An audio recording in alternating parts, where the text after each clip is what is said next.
listening to The Trade Gods. What's going on, Player Profiler Nation? Welcome to the latest episode of Trade Gods. I am one of the co-hosts, Matty, Kiwoom, and of course, I am joined by my fellow Trade God brethren, the morning man, the best hair in the biz, the man that wears the turtlenecks better than anyone on planet Earth, Steve Jobs. You have nothing on my man here, Mr. Jason Allwine. What's going on, Jay? What's up, man? And Steve Jobs may have something on me, 10, 15 years ago before he passed. But these days, I'm the turtleneck king. You got it. listen. I'm trying to big you up, okay? Steve Jobs is the turtleneck. Yeah. But, the title has to be passed down, and you are wearing it with absolute flavor and pizzazz, my friend. Very, very stylish every single week. And I can attest this. When we hung out at the Draft House in Kansas City, I was expecting Jason to show up in turtleneck. He didn't, but he was still very stylish. Yeah, thank you. And I did wear a turtleneck to the draft. You had like a white one, but I was expecting the turtleneck. I should have. You know what? I should have brought my DJ. I should have brought like one of the shirts that I wear often. You should have brought one of. We should have done a jersey swap in Kansas City. We should have had a jersey swap with me and Jay. But next time, there'll be a next time. So we'll have to do that. But we got a great show lined up for you today. We're bringing back a fan favorite. We heard enough, people. We're bringing back Trade Court here tonight, but we will have a very special guest playing the role of the judge. Jason, tell the people who is our judge tonight.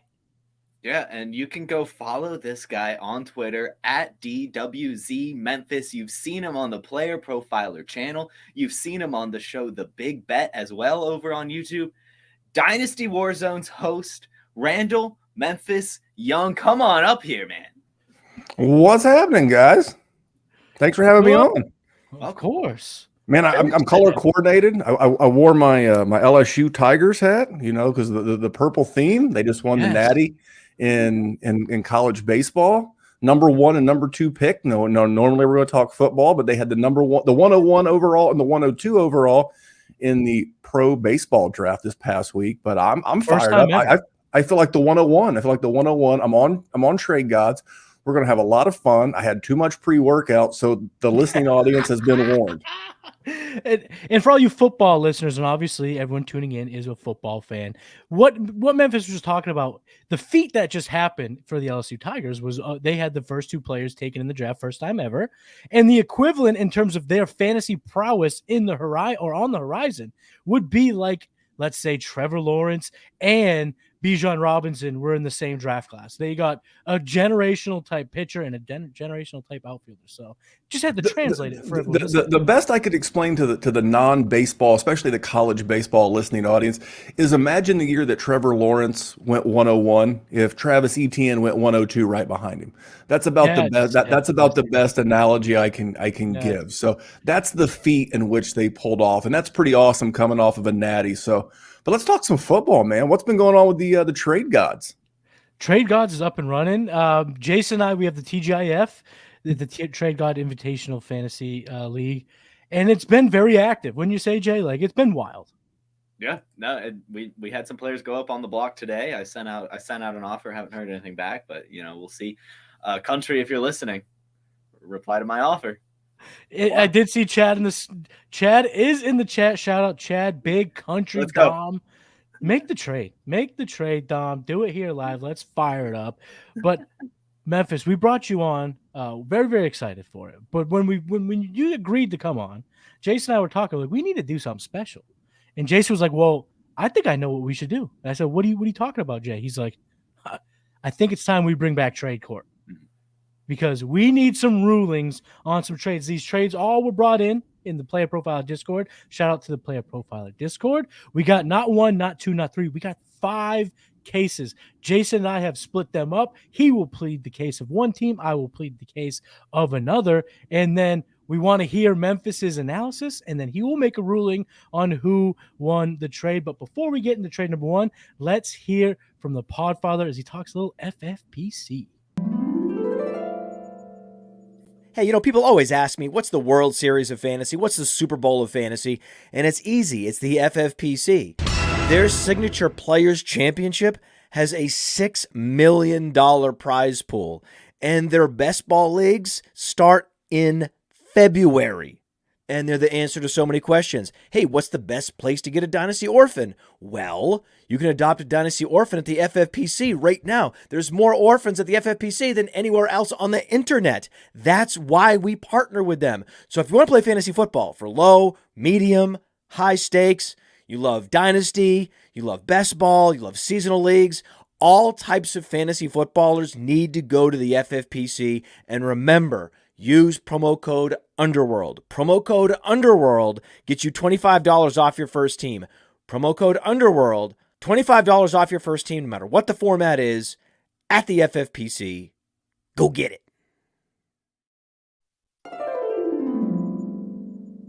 Sign up for FFPC Football today. They got everything you need when it comes to fantasy football. And if you need an orphan trying to pick up where someone left off, you can do that there as well. So here we are, ladies and gents. Trade number one. This trade is part of a 12-team PPR Superflex 1.5 TEP Star 11. Jason will be defending the side of Team B. Jason, would you like to go first or second? You can have the floor. Okay, so I will take the opening ceremony. What is it? The opening word? Statement. What is it? Opening statement. So, I mean, Memphis, please strike that from the record because I don't want you knowing off the top of the bat how much better of a lawyer Jason Allwine is than myself. But anyway. It's a turtleneck. It's a damn turtleneck. It really is. It's just the best guy since Steve Jobs. We were saying it in the intro. Anyway. Travis Kelce. 2024 third-round pick.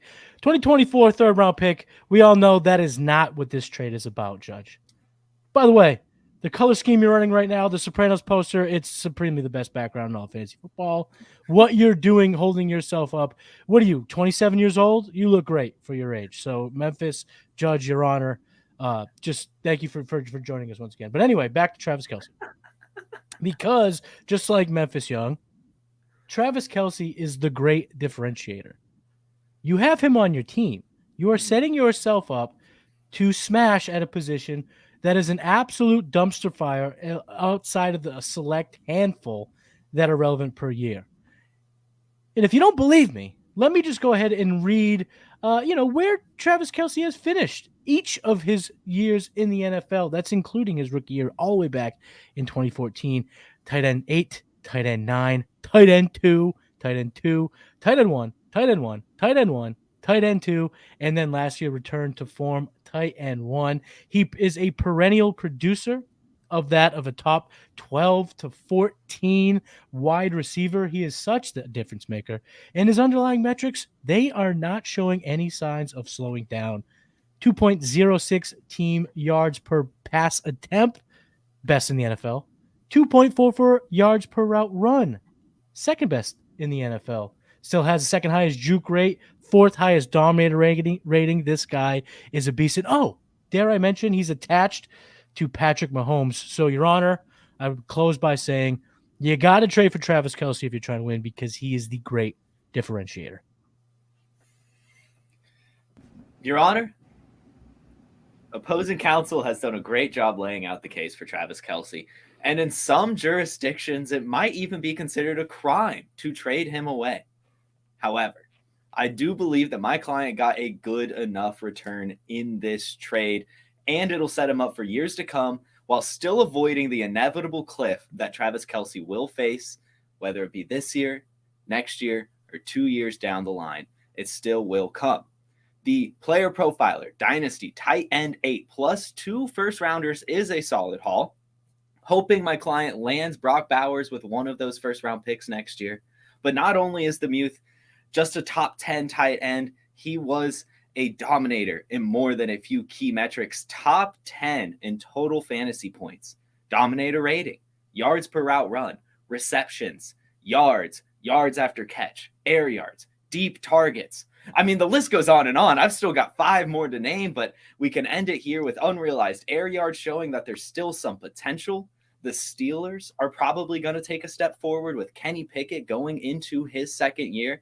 And there were some team metrics that were already really good. He had the third best target quality, the 5th best catchable target rate, and 9th best yards per team pass attempt, which, if Kenny Pickett takes a step forward, might increase as well. It's incredibly difficult to trade away Travis Kelce, but my client got enough. I'll rest my case. Well, allow me to start by saying, first of all, we're going to keep this. This is a civil matter. We're going to keep this in civil court. Because if this trade is bad enough, I will send it to the DA, to the prosecutor, to have one of these sides potentially brought up on charges. Now this is a very fair trade. This almost feels like mediation as opposed to a ruling. I think like this is a trade that is potentially helping both sides. This is like an amicable divorce where, each party takes certain parts and you go your separate ways. Do I like Travis Kelce? Yes, I do. But it's not where you've been, it's where you're going. And at what point do the Kansas City Chiefs say, hey, we got to stretch this guy out until we get another alpha pass catcher? Whether that's Sky Moore, Rashee Rice, someone's got to step up. Kadarius Toney, someone's got to step up and take some of that burden off Travis Kelce. Let's talk about Team B. Let's talk about Team Pat Freiermuth. Fun fact for you, Pat Freiermuth finished tied for 5th in tight end targets last year, and he missed 2 games. He was on pace for 111 targets last year. I've been a fan of this Pittsburgh offense. I love this trade for both teams. I think it's completely fair. If I had to pick one today, I am going to lean to the Pat Freiermuth and 2 first sides just because it is Dynasty. This is where we're going, but I fault zero Dynasty GM for going all in and using a Travis Kelce and a 1.5 tight end premium. My ruling is for Team B, but I like it for both sides. I think this is a very amicable divorce. Shake hands. Let's talk trades. Memphis, I have a follow-up question. If you were the Team B here and you're getting both of these first, is it a must in your eyes to get Bowers? The rookie from, or the potential rookie from Georgia? Yes. No. The next unicorn. See, this is what happens. Don't go chasing waterfalls, kids. We're going to talk about that type of thing later. Even the best tight end prospects take a while to marinate. You could use both of those first and your own first if you still have your own first. You could package potentially 2, maybe even something else. And I would rather go up in a super flex. I would rather go up and maybe talk Caleb Williams. Maybe I'm talking Drake May. Maybe I'm even talking Marvin Harrison Jr. Forget Bowers. I can use that ammunition along with my own draft capital. I can go out and get a go. And if you look back and say 20, and again, nothing wrong with Team A going to win. But if you look back in 2025 and you were able to turn Travis Kelce and some good trade work into Pat Freiermuth, who turns out to be a top 5 tight end, along with a Marvin Harrison Jr. or a super stud quarterback, you're going to look back and say, I did right. I did the right thing. I made a good decision. It's kind of like what the Bears did, to be quite honest. The Bears, when they traded that first overall pick, if Justin Fields does not work out this year, the Bears have the ammunition to go up and make a move of their own for Caleb Williams or Drake May. So no fault to either side. I do like the fact that Matt is looking into the future of what these picks could bring into this roster. 2 firsts in 2024, given the upside of Harrison, and the 2 QBs, given the format. No, I would not be looking Bowers, but I would be looking to what those first could buy me. Yeah, Jason, you did a great job laying out, that Freiermuth is not just a throw-in. He could be someone you start week in, week out, and then that also kind of hedges your or gives you the flexibility to not really get aggressive on Bowers. And like Memphis said, go after some of those other studs and still have Freiermuth. I didn't want to cut you off, but if you want like a super upside play, man, a guy that me and the Podfather both like, go get Michael Mayer. Go get Trey McBride. Go get one of these, Jelani Woods is a lottery ticket in Indy. We've seen what that Philly Shane Steichen offense has done for tight ends. So I've just you can get some other lottery tickets, but use that first round premium capital on a first round premium player, QB, wide receiver, running back. And that's something we've talked about a lot on the show, is when you're tearing down at tight end, it's almost more worth it to go as far down as you can and try to get a really, really nice addition on top of a Jelani Woods, on top of a Trey McBride, because you're getting 2 more than likely startable assets by the end of the year. Yeah. And this, not only did they get, a tight end that's not that far of a tier. He's a far tier down from Kelce, but he's not the bottom of the barrel that we were just talking about. And then getting 2 round ones. It's a really, really strong move. Jason gets the point. Fair enough. Let's go on to round number 2, or should I say trade number 2. This is a 12-team PPR 1 QB, half point for first down, start 10. Team A is receiving another pair of 24 firsts. Team B is getting DJ Moore, T.Marshall, a 26 first and a 26 fourth. Jason, you won round 1, so I will give you the chance. Do you want to get the opening statements or the closing remarks? Go first again. I like following you up. Okay, so I have been tasked with or I should say I'm contractually obligated to take the side of DJ Moore because I am the captain of the DJM fan club, so I will try my best to graciously defend the acquisition of Mr. Moore, Mr. Denniston Moore Jr. Mm-hmm. Getting DJ Moore is betting on a player that ascends to a level that we have been waiting on his entire NFL career. We have witnessed him eclipse the likes of 1,100 receiving yards, but we have yet to see him eclipse a top 12 season on a points per game basis. We were close. We had top 14 in 2019, but it's been a long time. But this year, he is in a new situation with the most talented quarterback he's ever played with, and he will bring an ability to that team that they have yet to have, and he will be able to not only help Justin Fields, but the offense as a whole. And when we look at DJ Moore, he gets lost in the muck as maybe not a stud athlete. The comparison to A.J. Brown makes some simply cry when you bring it up. But the fact of the matter is, DJ Moore is a better prospect than A.J. Brown. He had a very similar athleticism score. I mean, we're talking a fraction of a point. Both were right around 106. And not only that, he had a better college dominator rating. He had a 100th percentile college target share and a 97th percentile breakout age. DJ Moore is him. And what he brings is very good routes over the middle of the field, dynamic plays up the seams and up the edge.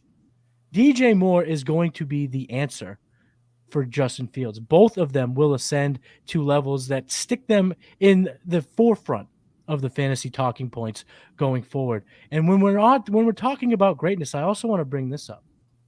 What does, Arch Manning, Cooper Manning, Eli Manning have in common? They were all very, very good at football. And if I were to tell you that you might have a chance at one of their offsprings or one of their grandchildren, wouldn't that interest you a bit to bring extra greatness on your team 2 years from now? That's right. I'm talking about Arch Manning, Your Honor. So not only are you bringing in a wide receiver that is about to ascend to that level we have been waiting for, but you're also going to get a front row lottery ticket at Arch Manning. I rest my case. Yeah, Your Honor, really when I look at this trade, it all does come down to DJ Moore. And ultimately, me and my client feel that this is at least a fair trade when you break it down in that we totally lose this trade if DJ Moore does become who my trade god brother Matty Kiwoom expects him to become. But if he doesn't, my client does win this trade. And so we are looking towards the future and moving some of our depth into some picks next year. I'm imagining that moving a DJ Moore, a T.Marshall, and picks so far down the line that they probably weren't even sniffing the starting roster. DJ Moore might have at some point, but I feel like this was probably a bench move and just kind of looking towards the future. We've talked about the assets in the last trade. This could be Brock Bowers, any of the quarterbacks, could be Marvin Harrison. Doesn't really matter. We're clearing the roster space, getting 2 roster spots to help me navigate this year and know that I'm going to have at least 3 first-round picks next year and not have to take the risk of if the Bears offense can actually sustain DJ Moore, the pass catcher, in the way that some are hoping he will. And that's all we have to say, Your Honor. All right. Well, first of all, great job to both litigators here on the case. Mr. Kiwoom, I have a question for you. I have a couple of questions for you about your side. Your Honor, go ahead. Can you name the professional wide receivers that Mr. Justin Fields has made better in his 2 years in the league? You cannot, sir. You cannot. Can you name the quarterbacks that Mr. DJ Moore has made better in his time? Baker Mayfield, Sam Darnold, washed Cam Newton. He was so good with Mr. Allen. Mayfield that Mr. Mayfield's now in Tampa Bay by way of LA with the Rams. Sam Darnold is now in San Francisco. He got if he wasn't on that team, I would argue they'd be far, far worse. You're right. I would say you're Mr. Kiwoom that if DJ Moore can make quarterbacks, he wouldn't be on his 6th.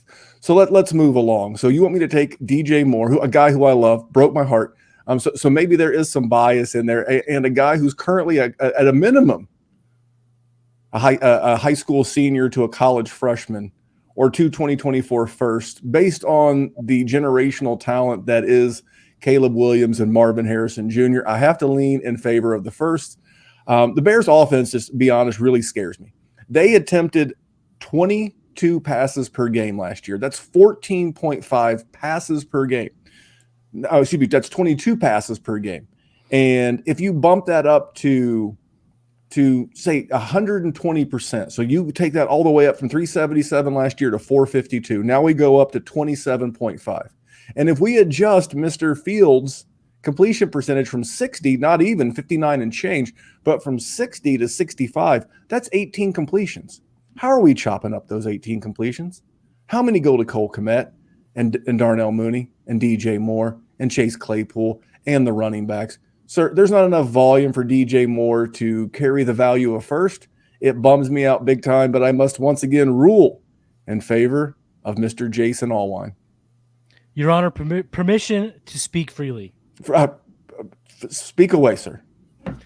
There's no way on God's green earth I would ever trade 2 firsts for DJ Moore. I will defend it in the face, but I would never make it. This is a slam dunk for Team A, no doubt about it. But Jason, you did a great job presenting the facts. And you did your level best trying to. I will defend DJ Moore until I am blue in the cheeks. You were polishing that turd. It was not easy to do. Jason, I'm picking the sides next week. Next time we do this, I'm picking. Well, I wanted you to have DJ Moore. Yeah, or you just wanted to have a slam dunk here. No, I don't know. I honestly think it's fair. I mean, I know that 2026 is so far away, but it's still a first round pick. And been doing some top 5 graphics for the Instagram and Facebook, and T.Marshall keeps popping up in some efficiency metrics for receivers.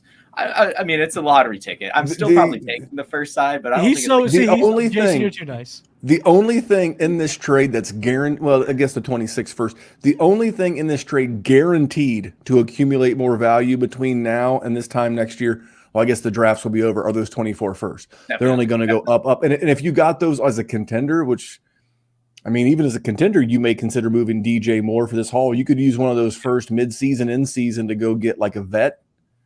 And so, yeah, this is pretty easily the first, but it looks good on paper. This next trade, though, is the one I'm really excited for. Yeah, we had the Harry Snowman in the chat. He is an actual real-life lawyer, and he's throwing out the term sidebar and stuff. I think I need to take some cues. Maybe I'll have to get some lessons, some quick. You should counsel up with Harry. So Rob's got to give you some lawyers for dummies lingo for next time. So, but anyway, I'm down to 2-0. We got to move on to trade number 3. This one is an absolute blockbuster of a 12-team PPR Superflex 2.0 TEP Star 11. Jason, you are up 2-0. I will again give you the choice of giving the opening statement or the closing remarks. Yeah, I'll just go ahead and start off here, and I am sorry for picking this side again. To me, I honestly think that this is the most slam dunk of the trades that have come out. I was going to present an exhibit, but it doesn't let me just show a file on StreamYard. So my exhibit was the trade analyzer, though. On the trade analyzer, it does have Team 1 at 728.25 and Team 2 at 591 points. It's just, for me, I would rather have Kirk Cousins over Matthew Stafford. In a 2-point tight end premium, it's still very arguable, but I think that Mark Andrews is probably more valuable than CeeDee Lamb. Extremely, extremely arguable. But Tony Pollard over DeAndre Swift, and a 2025 first for Elijah Moore is honestly highway robbery to me. So I every single side of this trade for Team A to me stacks up over Team B. I don't feel like I have to bring metrics into it. So I'm just going to rest my case there and hope that's enough. Your Honor, I will relinquish one of what my colleague here has brought before you, and that is that I would much rather have Kirk Cousins than Matthew Stafford. But I would argue that every single one of these other assets should go in favor of Team B. Last year, if we're all in the Scott Fish Bowl. Scott Fish Bowl is 2.0 tight end premium. And I was doing a little research for this draft, looking at last year's statistics with this year's scoring, which is the tight end premium. CeeDee Lamb was a far better producer than Mark Andrews. CeeDee Lamb is younger, and CeeDee Lamb's coming off of a 1,400-yard receiving season in which he was wide receiver 7 on a points per game basis. Absolute smash season, and he's on an ascending offense, so I don't think it's as slam dunk as some may have said. And Tony Pollard is 2 years older than DeAndre Swift. This time 2 years ago, Tony Pollard's value was in the tank. DeAndre Swift puts together a nice 23 season. He is back on the same trajectory as a 26-year-old Tony Pollard. And when you look at what we loved about Pollard throughout his career in Dallas was his efficiency metrics, well, DeAndre Swift is the efficiency god. In his limited role with the Detroit Lions, in which he only had a 41.8% snap share, he was still running back 15 on a points per game basis, was able to score 8 touchdowns, had a 5th highest breakaway run rate, 2nd yards per touch, and 2nd in yards created per touch. And on an offense like the Eagles, he could absolutely go bananas. And if I'm going to talk about a 24 first for Elijah Moore, I would say that is a slam dunk, no doubt about it. But with the factor of time in my favor, Elijah Moore is a big breakout season from potentially netting me another 25 firsts a year from now when I still have that time to play for it. So, yes, Cousins over Stafford every single day of the week. But I would argue that Lamb over Andrews, Swift over Pollard, and Moore over the 25 first in Dynasty. So I will rest my case there, Your Honor. The floor is yours. Well. First of all, I want to start by Mr. Kiwoom saying that the clients you've taken on tonight have you working harder than an ugly stripper. You are working your tail off to make it work for your clients. This Team B looks like JPP's hand post firework accident. You got like one good appendage left. That's CeeDee Lamb. It looks like a bunch of burnt nubs. I would, because so here's the fun fact: Kirk Cousins and Matthew Stafford are the same age. They're both 35. No way. Yeah, Matthew Stafford turned 35 in February, and Kirk Cousins turned 35. I'm sorry, Kirk Cousins turns 35 next month. So they're about 8 months apart in age. And Cousins just has an elbow. Matt Stafford doesn't have an elbow. And as it relates to Dynasty, which is what we do, they are both not 100% sure where they'll be working next year. This is the last year of Kirk Cousins' deal. It was rumored that Stafford was allegedly on the trade block, and he could retire. I mean, the lure of that Tony Romo Amazon money is going to keep pulling, smart, fun, articulate guys. And I think Stafford could be that guy. So I don't know how much longer either one of these guys got, but there's no world where I've seen DeAndre Swift consistently produce like Tony Pollard. And they're both on 1-year deals. Tony Pollard playing on the franchise tag, and DeAndre Swift the last year of his rookie deal. He'll be a free agent. I'm praying that he's the backfill for Austin Eckler in LA with the Chargers. But the piece that sticks out giving the format is Mark Andrews.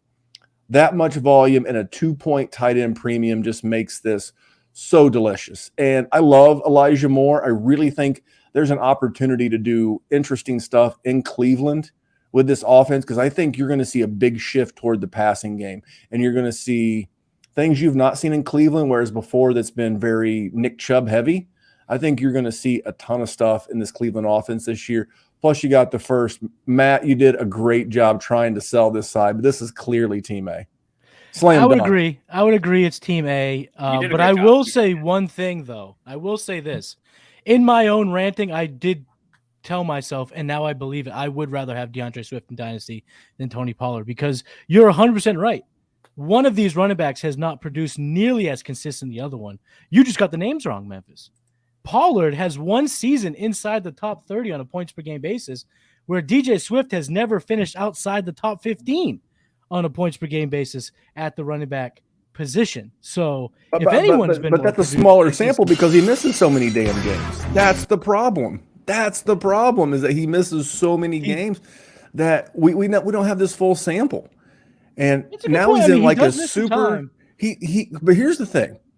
I will say this. This is the trade, guys. We got some more trades to cover. I will say, if you can get DeAndre Swift in a dynasty league cheap, he could wind up in a lot of juicy spots next year because there's a ton of free agency and a ton of free agency move. Oh, yeah. And he's in a very convoluted backfield. They still have Boston Scott. They've got Gainwell.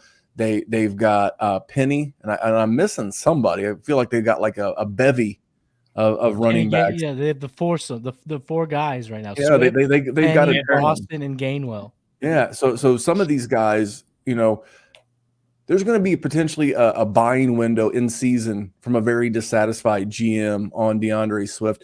He's the kind of player that if you're trying to get him as a throw-in in season, it's going to be perfect, because here's what happens. He winds up, maybe it's LA with the Chargers or in the Bengals to replace Joe Mixon. And all of a sudden, without even playing a game for that new team, his dynasty value just skyrockets. So a lot of things can happen with DeAndre Swift because he went to Georgia. He was a Debbie darling. He was a highly recruited player.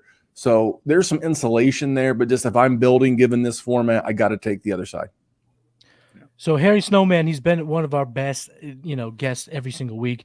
He's asking this question. I think we should answer it. What draft pick do you think Swift is worth right now, guys? Today, I'd give any second. I'd give any second. I would not give a first. If I had to give a 24 second and like a 25 third, I would, because those are picks that are easily recoupable or able to recoup down the line. But I'm not giving up a first. No, not with this draft class. Not the way that first.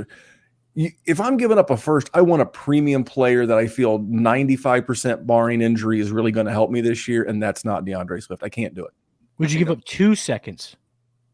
Yeah, if I could. I mean, I'm that guy. I'm always going to try to squeeze that third back. I'll give you 2 seconds for DeAndre Swift and like a 25 third or something, because they just, at that point, if it gets the deal done, fine, whatever. But yeah, I would. I mean, yeah, because he's still super young and he's going to be on an exciting offense. So again, his name value. He was like, again, this is the thing with Devi and Power 5 conferences, and it's cognitive dissonance. Once you believe something, it's very hard to not continue to believe it. So he's going to hold some value, and he's going to be write this down. Come back to this Trade Gods podcast, save it, leave it in your phone for 7 months, and come back in 7 months when NFL free agency is going on and he winds up on a new team and his dynasty value goes bananas. You heard it here first, more than likely on the Trade Gods podcast. That's why you tune in and subscribe to Player Profiler's YouTube channel.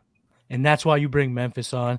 And Jason, you said you would potentially move a 24 first. I was kind of thinking more like if I own DeAndre Swift, I would want a first. And okay, got it. You tried to get him off of me, and you did get him off me in the Trade Gods League.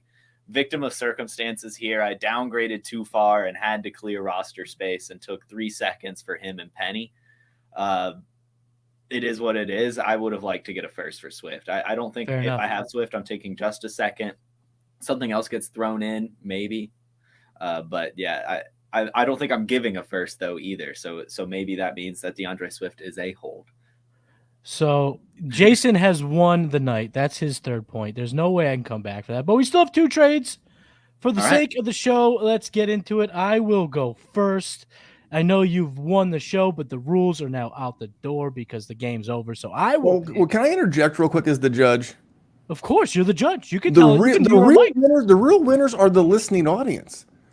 No. Like in a head-to-head contest. Yeah, but you guys. Jason beat me. You guys figure that out how you may, but you know what? You guys are putting in. This show's over. Listeners. Yeah, the listeners know. The listeners tune in for our witty banter and our trade breakdowns, and we have 2 more to break down. So I'm still going to give it my all. I'm still going to talk about my side, and I am defending Team A here. This is a 12-team PPR Superflex start 10. You want them studs. Team A gave up Dak Prescott and a 24 first to receive a 2023 first-round pick. It is the 103 in this year's rookie draft. So I will be defending the side that got Dak Prescott in a 24 first. Dak Prescott is a top 12 receiver in Dynasty. Conservatively, he's absolutely going to make a massive difference in a Superflex Start 10 format. And on top of all that, yes, you're losing the 103, which is looking like Bryce Young, CJ Stroud, Jackson Smith, and Jigba. So that's a fair price to pay to get a difference maker now and a 24 first on it from theoretically a team that isn't going to be as good with that 103 as opposed to Dak Prescott. So you could come out of this a year from now with Dak Prescott and Marvin Harrison, Dak Prescott and Drake May, Dak Prescott and potentially Caleb Williams. So this is a slam dunk for the team getting Dak Prescott in the 24 first. I will rest my case there. Yeah, Your Honor, my client and I mostly just want to enter a plea deal and avoid criminal. We'd like to avoid criminal charges here. Sure. We could be looking back in 5 years from now, and CJ Stroud or Bryce Young are fantastic quarterbacks, franchise guys, and this is worth it. But that's a big if. That's a really big if. Dak Prescott's going to get you points now, and there's 2 quarterbacks in next year's draft class that are fantastic. So I do think that Team A sides wins, and we would just like a criminal or to avoid the criminal charges here. If you'd like, I can use my floor time to hype up CJ Stroud or Bryce Young. But I think that in terms of this trade and getting the show moving, we just want a nice little arrangement here, Judge. Yeah, a couple of things. I have spoken with the DA. There are criminal charges being brought against Team A, and I am ordering a court mandated psych evaluation for the GM of Team B. Why do we hate nice things? Why do we not like nice things? Is Dak Prescott that boring? Now, here's the one caveat. Let's say you play in a league with a bunch of Ohio State fans, or for some reason, CJ Stroud, maybe this is in an Alabama league and someone took Bryce Young very early with the 102. And maybe you're thinking Anthony Richardson. I'm swinging for the stars. Even then, even if that's your belief that you see Dak Prescott as Kirk Cousins' boring cousin, could be. I don't disagree with that. Then just offer the 103, or just offer Dak for the 103. Yep. If you're looking for someone got crazy and you're looking at A-Rich or even crazier Bijan Robinson's there, maybe that's what happened. But without that amount of context, this is a crime. This is a 211. That's a robbery in progress. And I am going 100% for Team A. Matty, you got a winner. You're on the board, baby. Baby, let's go. Every once in a while, a layup does feel nice. Let's move on to the 5th and final trade. This is a 12-team PPR 1 QB start 10. Again, you want them studs. Team A is receiving Rashad Bateman and Garrett Wilson. Team B is receiving Jaylen Waddle. Why don't you take opening statements this time, Jason? I think you haven't done it yet tonight. Let's do it. All right. Yeah. First off, Your Honor, we have to get ahead of it and recognize that, yes, Garrett Wilson is ahead of Jaylen Waddle in dynasty rankings and in many dynasty rankings. However, we're clearing roster space and also recognizing that this is a fantastic selling opportunity for an asset that is likely going to be in a worse situation in years to come for an asset like Jaylen Waddle, where it can only get better.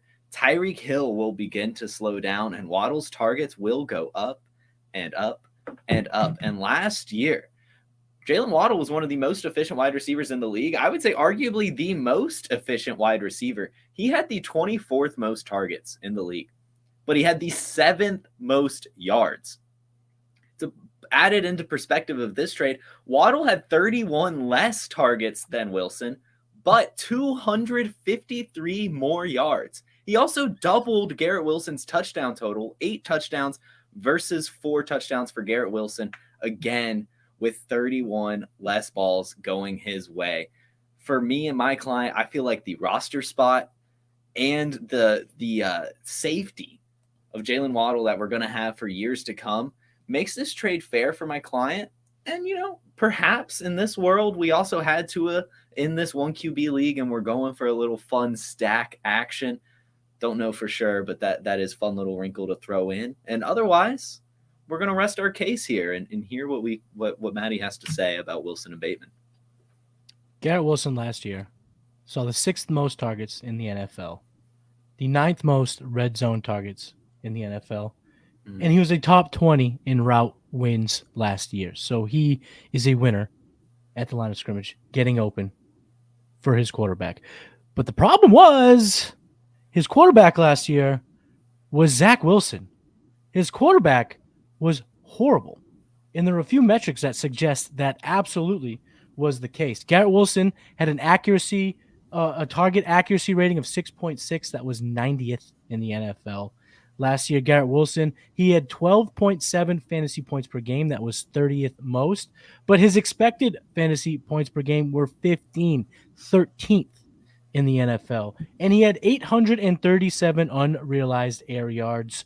That was the 6th highest mark amongst qualified wide receivers. This profile suggests there is going to be some positive regression, or dare I say, progression for Garrett Wilson, because it's coming in the form of a Hall of Fame quarterback, Aaron Rodgers. And on top of getting Garrett Wilson, you are also getting a lottery ticket at this point in Rashad Bateman. You know, he has not fired in the manner of which we thought Rashad Bateman would. But taking on a lottery ticket, a chance like Bateman, is really just negated by the fact that you're also getting a blue chip top 5 dynasty wide receiver on top of it. So the lottery ticket who could fire and become the prospect that we all thought he would be in this Todd Monken offense, and Garrett Wilson, makes the Team A side an absolute slamadooski. Well, first of all, I hope that the good listeners of the Trade God podcast, if you ever need a lawyer, I hope you get one that works as hard as these two gentlemen have tonight. Because a couple of these trades, these guys have been handed absolute cinder blocks instead of life preservers, and they're doing their damnedest to make chicken salad out of chicken shit. So for me, Garrett Wilson's my wide receiver 4 in a startup right now. So I would take him over Waddle anyway. This would be a crime if Rashad Bateman was actually good at football. And maybe he can be, but something tells me you keep drafting first-round wide receivers, you're probably not too thrilled, and you're allegedly in on Hopkins and bringing in Odell Beckham Jr. If they thought you were a dude, they wouldn't keep bringing in other dudes. This can also serve you well in your love life. Take that for what it is. But I do love Jaylen Waddle. I don't think it matters if Tyreek Hill's there or not, because this is clearly a two-man receiving game. Maybe they sprinkle in some of the running backs. And the cool thing about Jaylen Waddle is that Miami, if I remember correctly, is like $65 million over the cap already next year. The owner, Stephen Ross, very wealthy but very old, and he is pushing his chips in because he's trying to chase a championship. He's putting the future salary cap on the credit card, a la the Saints. So Jaylen Waddle is going to do well, but for me, I'm a Garrett Wilson guy. Now, I will say this, if it was just Jaylen Waddle and maybe, I don't know who's the wide receiver, and Alan Lazard in Miami, different conversation. But when you have one of the all-time best wide receivers, and I am willing to say that about Tyreek Hill, one of the all-time best wide receivers on your roster currently and playing at a high level, it's hard for me to take Jaylen Waddle over Garrett Wilson. So great job by both litigators tonight, but ruling in favor of Team A.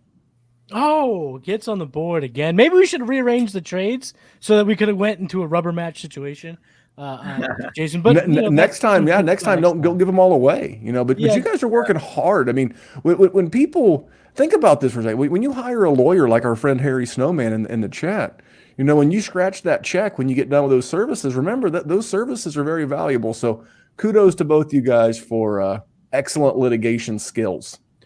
Thank you. I appreciate that, Your Honor. And you were absolutely the most honorable judge this trade court has ever seen. It was nice to get on the board. But for this trade, I actually would be a little bit interested if Bateman was on the other side. That might make it a little bit more intriguing, down tiering from Wilson to Waddle, getting Bateman. But we'll talk about that another day. It was good to compete against you, Jason. You are victorious here tonight. And that concludes this week's segment of... I had to shake hands real quick. All rise for the Honorable Trade Gods. Hey, it's the Podfather of great news. The 2023 Draft Kit is live. It is world famous. Why? Because it is the best resource for winning fantasy football championships that exists. There are rankings and cheat sheets for every format you can imagine. We have projections both at the team level and the player level. And wherever you are, you can click on a player, open them up, and see in-depth written analysis about what to expect in fantasy football from that player this year.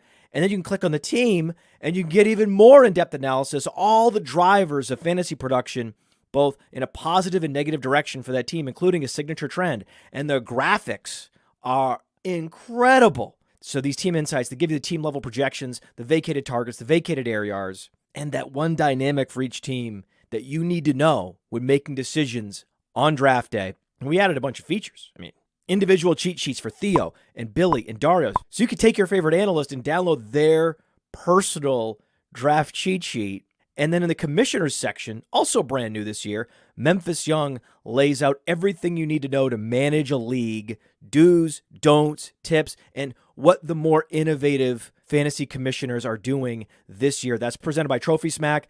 The whole package is presented by the Fantasy Football Players Championship, the FFPC, Ray Garvin, Derek Brown, the best minds in the industry contributing analysis. It's certainly not the most inexpensive draft kit on the market, but it is the best. PlayerProfiler.com/draft kit. PlayerProfiler.com/draft kit. Go get it.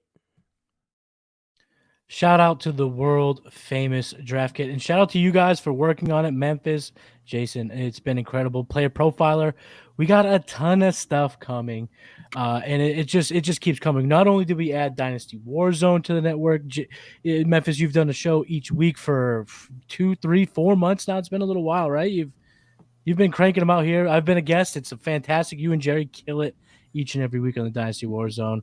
And there's another show that is now on the network. It is the First and 15 fantasy show. They have been diving into a lot of running back talk, which backups can become starters, some late tier guys, and where do they see each running back being tiered out. So if you want some high-end fantasy analysis, check in on the First and 15 show that comes out right after Trade Gods each and every week. So we couldn't leave you out. You know, our listeners were so glad that you stuck around because, of course, we're going to hit you with our favorite segment. It's time to buy and sell.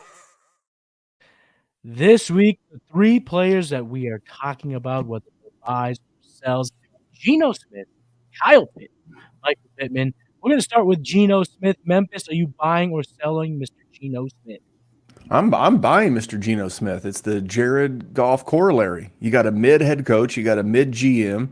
They overvalued a mid QB and they surrounded him with a lot of weapons just to keep him 9-8. What happens? You never really finish high enough to get a draft pick that allows you to replace him. I call this the Indianapolis Colts corollary as well. And the Colts finally had a bombed enough season to potentially get the QB of the future. And I say that jokingly. I do like Pete Carroll, and I think they've done a good job of surrounding him. I mean, JSN, DK Metcalf, Lockett, Noah Fant's still there. They added additional running backs. I mean, they're believing in this offense. And if I told you QBR, ESPN created QBR because it's a QB efficiency metric. If I told you last year in 2022 that Geno Smith was more efficient than Joe Burrow, you might not have believed me, but it's true. Geno Smith is probably going to give you a 2 to 3 year window, given his age, early 30s, of solid QB2 production, and he's going to have QB1 weeks. So he's a buy at his current value, and I'm good with Geno as a buy. Jason, what are you buying or selling a Geno Smith? This one was kind of one of the tougher ones that I think that we're going to discuss tonight for me, because I do want to be buying him, but I also think that in a lot of dynasty communities, especially with Geno Smith owners, that he's a little bit more expensive to acquire than what the price tag actually looks like. So I think if I roster him, I'm holding him. I'm not necessarily looking to sell. I'm buying him if I can actually acquire him. And I might sell him depending on what the package is. I do think that there are some quarterbacks behind him that could find some similar situations where they just end up being surrounded by really good weapons and becoming efficient quarterbacks. Jared Goff is cheaper than Geno Smith. Brock Purdy is cheaper than Geno Smith, Mac Jones, if D-Hop comes to town. And my boy Desmond Ridder, I think also, if you can get a nice cherry on top of any of those quarterbacks, you're looking at a Geno Smith light probably, except for Jared Goff, who's basically Jared Goff or Geno Smith anyway, but with a fun coupon also thrown in on top. So I guess ultimately really just comes down to what you're getting or what you're paying. But good quarterback, like the future ahead of him, all of that stuff. Geno's path to becoming fantasy relevant, it was so unique that there are a bunch of scenarios where teams that aren't in it in 2023 roster him because he came, either last picks in drafts or free agent. So if I do roster him and I don't believe I'm a championship contender, he's a sell. But I want to talk about the buying end, because if I am a contender and he does hit the market, I will buy. Third in money throws, fourth in true completion percentage, third in deep ball accuracy rating. They added JSN. He was QB8 on a points per game basis last year. I think he can do that again, even with all that mid up in Seattle as a football club. For a fantasy team, he's a little bit above that now. Can't believe it, but he's one of those guys that's coming at a deal. He is a quarterback 22 on our rebuilding dynasty ranks and QB 14 on the Player Profiler Win Now dynasty rank. So I think that suggests that what we're all saying, we're all kind of lockstep here, that you're looking to buy if you're looking to win. So that's going to put a bow on Mr. Geno Smith. The next guy, you see him in the graphic. And if you're listening on the podcast, I'm dragging this out because it's a big one.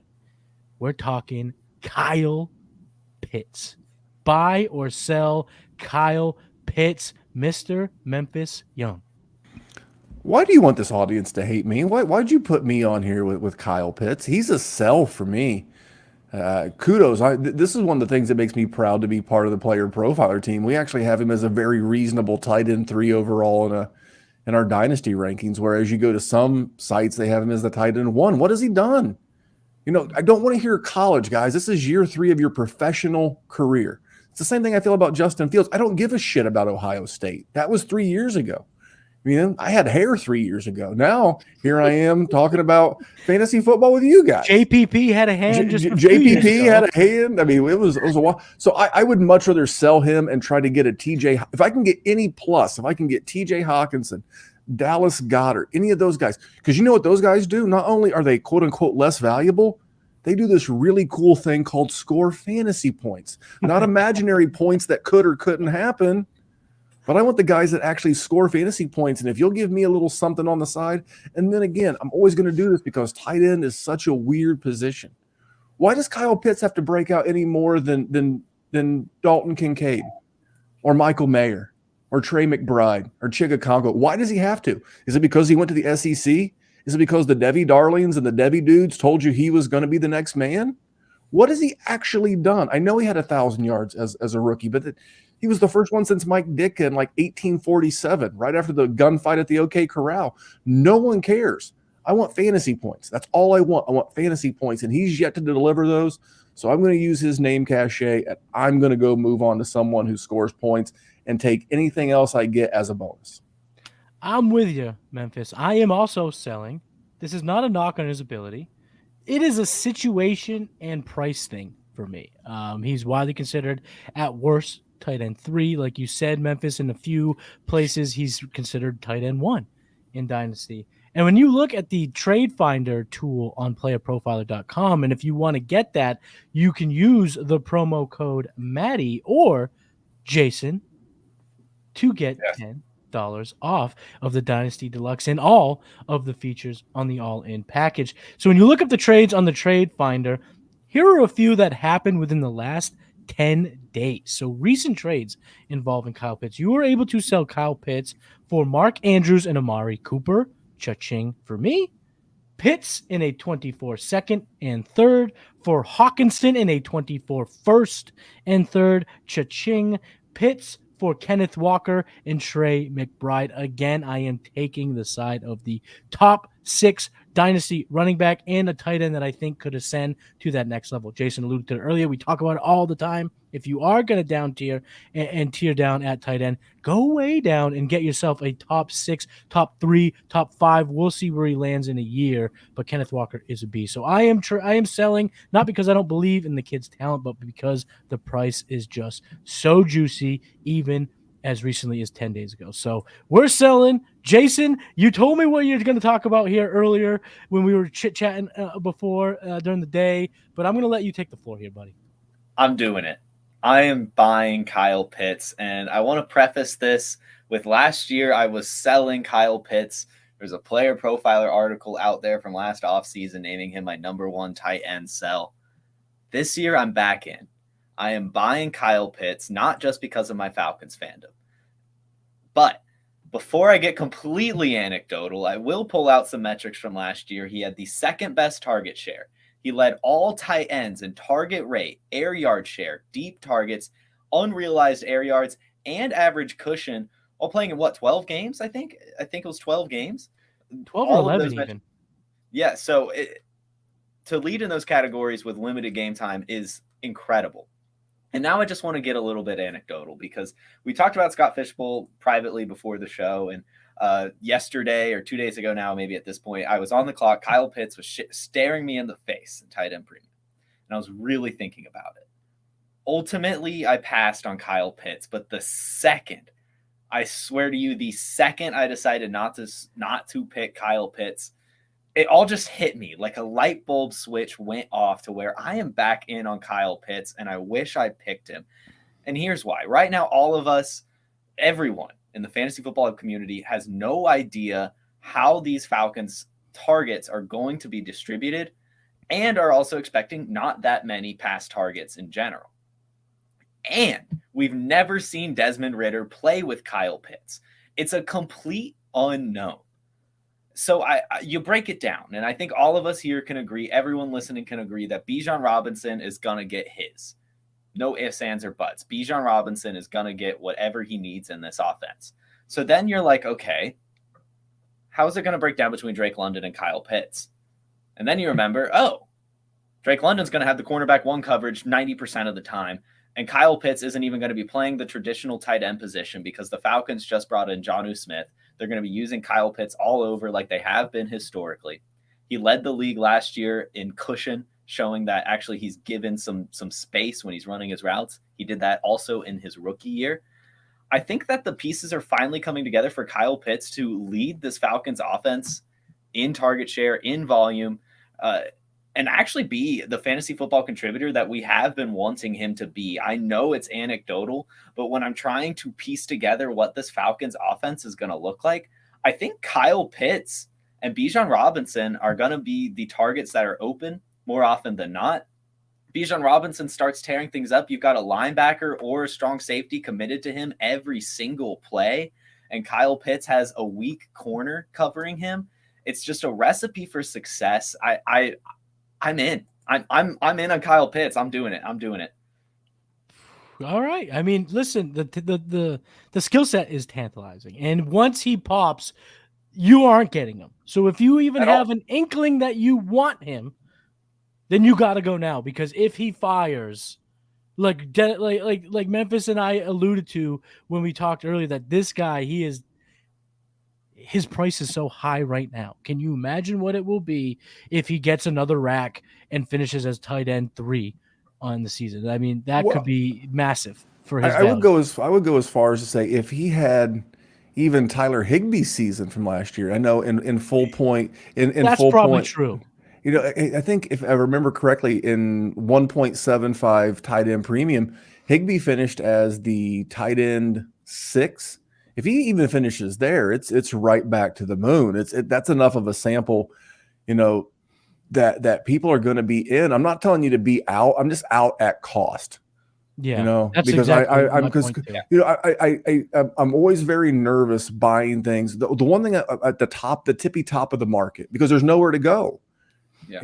So if you pay the absolute ceiling, like it's kind of like a new car. The minute you drive it off the lot, it's never worth more than the minute that you drove it off the lot. Mm-hmm. Whereas it can only go down. So I like Kyle Pitts, the athlete. Now, if Kyle Pitts was in LA, he was in the Chargers. He replaced Gerald Everett. Like they sent Gerald, like in a quasi crazy Memphis trade, they sent Gerald Everett and Quentin Johnston to Atlanta for Kyle Pitts. I'd go from 6 to midnight. But I would get Patrick Mahomes for that. but unfortunately, he's still in Atlanta. So I'm wishing the kid the best. I just can't pay those prices.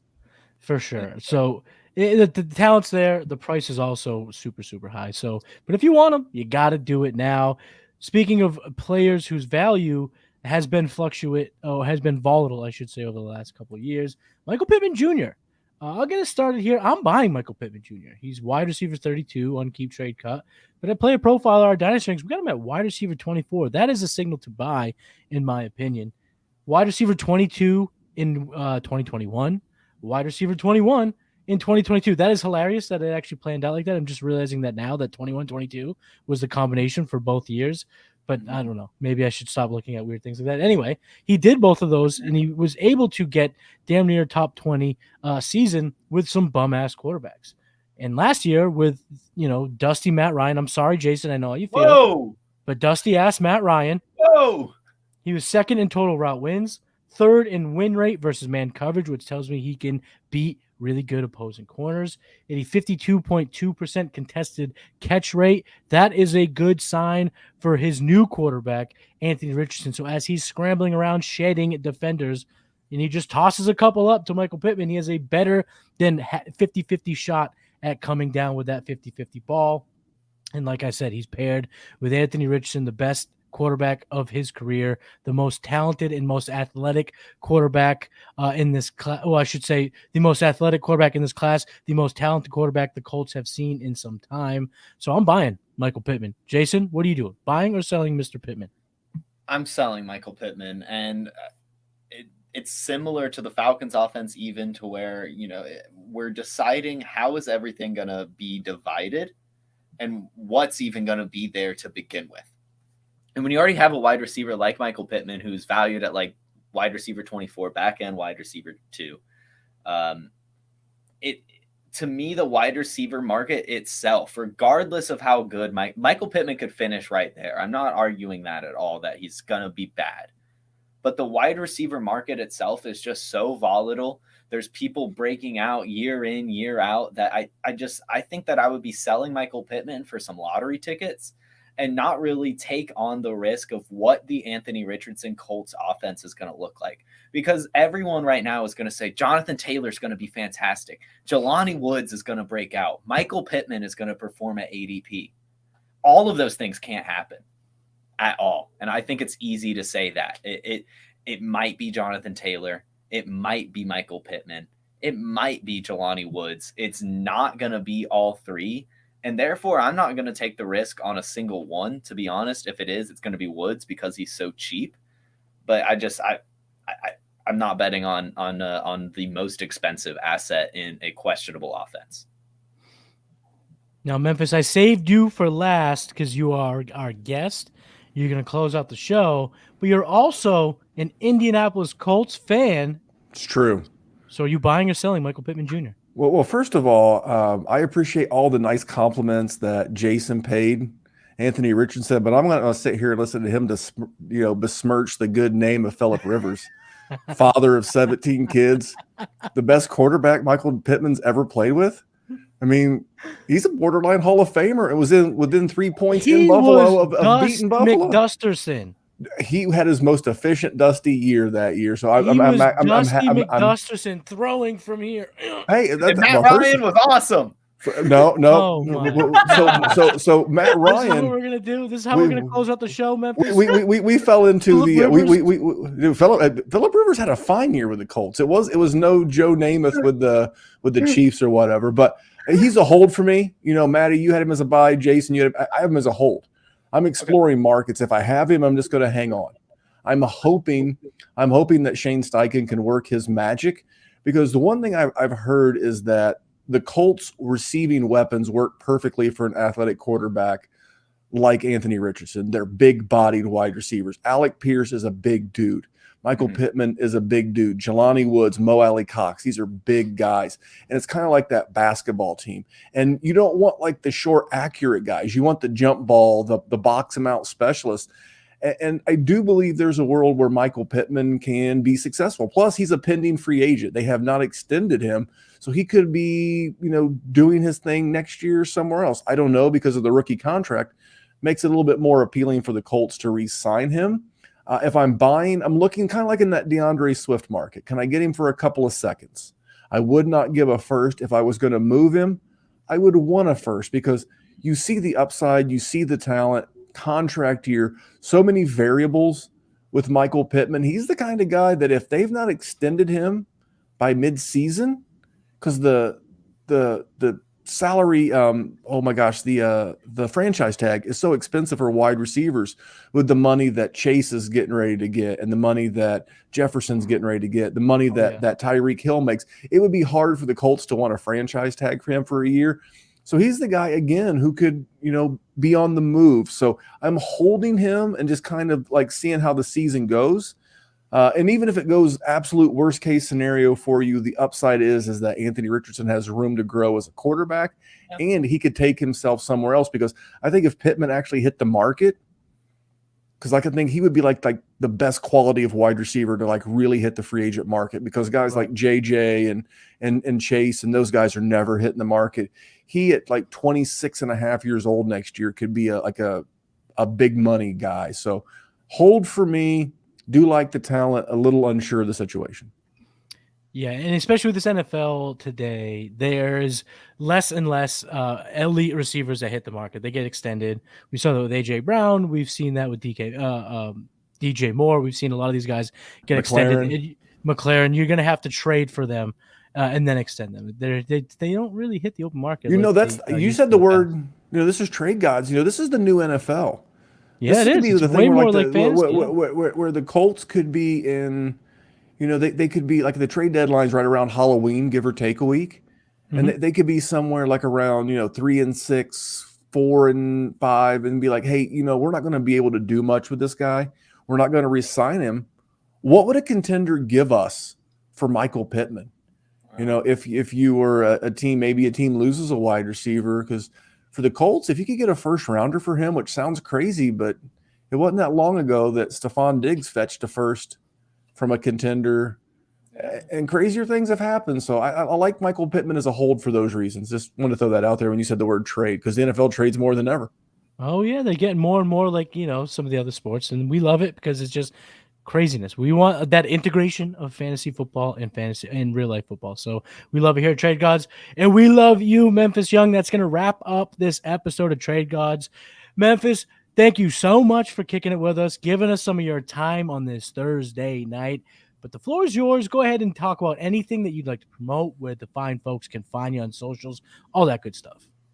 All I want to do is, obviously, you're already on Player Profiler. You'll catch me here every other Monday. Got a show coming up this Monday for Kiss the Ring. We have not promoted Kiss the Ring. That's my commissioner podcast. We've been going every other Monday, even during the holiday. Big thing is the Dynasty Warzone YouTube channel and podcast channel. We do a show. It's simulcast on the Player Profiler YouTube channel and podcast channel, but we do bonus content. We drop that on Thursdays, Fridays, Saturdays. We have our own little mini team, a guy named Dallas, a guy named Jesse, Chad, and Mike. We'll have our redraft guys. We'll be kicking it up soon. We're a smaller network, but I really believe in the talent that our network has. So pretty pleased with Sugar on Top. Head over to the Dynasty Warzone YouTube channel and just click subscribe. I promise you'll find some good people, and we'll continue to help you with some different perspectives on your dynasty teams and fantasy teams and redraft teams in general. Make sure you check that out. Dallas is awesome. His team's awesome. You and Jerry have a great job. I've been lucky enough to come on with just you, and then with you and Jerry. Check that out episode. It was a few weeks ago. I said some crazy things about Garrett Wilson. It was so bad that it was so bad the power. It was so bad that it blew a transformer here in the city of Fishers, Indiana, and like I lost power and was unable to leave the show. That's how hot that take was. Yeah, you did Dynasty Sells with us, and that was we just wrapped up that series. We did Dynasty Sells with yourself. We did Dynasty Buys with our friend Dan Williamson of the GOAT District, also simulcast here on the Player Profiler YouTube channel. And then last week we did Holds with Theo of every podcast on the Player Profiler Network. I think Theo just actually started 3 more podcasts in the course of us doing 1. So tons of good stuff out there. You're tuned into Player Profiler, whether that be podcast or YouTube, and a lot of great content. Very proud and privileged to be on this team with you guys. Fisher, Indiana pulled the JPP and blew. All right, that joke's been played out enough. Jason, floor is yours. Go ahead and promote everything that you're working on. Yeah, you can find me on Twitter at JFootballWine. You can watch me every Monday through Friday at 10 a.m. on this YouTube channel on the Wake and Take, breaking down recent news and other fun stuff. You can find me here, of course, Thursday nights, 8 p.m. with my trade god brother, Matty Kiwoom. Every week, it's the best. Then, of course, follow the Facebook, Instagram, and TikTok that I'm running for our channels. That is Player Profiler on Facebook, Roto Underworld on Instagram, and Player Profiler on TikTok. Go follow those right now. Absolutely. And you can follow me on Twitter. I'm at Matty Kiwoom. All my stuff is coming out at Player Profiler. Videos, articles, all that stuff. But if you just can't get enough of me and the game plan and trade gods, head over to patreon.com/the-executives with me and Cody Carpentier. I'm Matty Kiwoom. He's Jason Allwine. We were joined by the great Memphis Young. We are the trade gods. See you next week. Peace. Hey, you like that video? Be sure to subscribe and activate those alerts so you get notified as soon as new videos drop. And be sure to check out PlayerProfiler.com. We have all the tools for you to dominate every type of fantasy league. We have a draft kit, Dynasty Deluxe, data analysis, DFS Dominator, and don't forget the player rankings to rule them all.